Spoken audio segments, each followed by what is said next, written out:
ગ્રામજનો, મારા વાલા શિક્ષકો અને બાળકો, મારું નામ રાણા જાનવી ભરતભાઈ છે. હું ધોરણ 8માં અભ્યાસ કરું છું.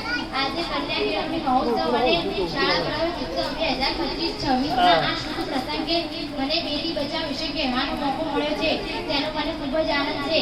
મિત્રો, આપણે સૌ જાણીએ છીએ કે દીકરી આપણા સમાજનું ઘરેણું છે. દીકરી વગર ઘર સૂનું લાગે અને સમાજ પણ અધૂરો લાગે. પહેલાના સમયમાં લોકો દીકરીઓને બહુ સમજતા હતા, પરંતુ હવે સમય બદલાયો છે.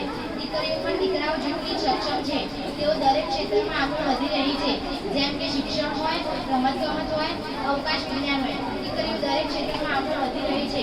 આપણે બેટી બચાવો એટલે કે દીકરીને બચાવવાની અને તેમને ભણાવવાની વાત શા માટે કરીએ છીએ?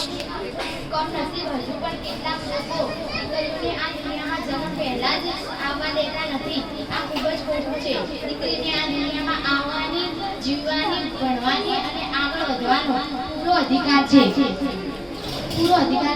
કન્યા કેળવણી મહોત્સવનો મુખ્ય ઉદ્દેશ એ જ છે કે દરેક દીકરી શાળાએ જાય અને શિક્ષિત બને. દીકરી જ્યારે ભણે છે ત્યારે તે પોતાનું જ નહીં, પરંતુ પોતાના પરિવારનું અને પોતાના સમાજનું ભવિષ્ય ઉજ્જવળ બનાવે છે.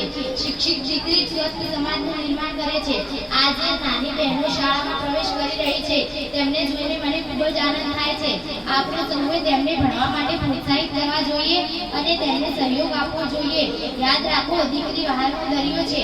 દીકરી વિનાનું ઘર, મીઠા વિનાનું અન્ન.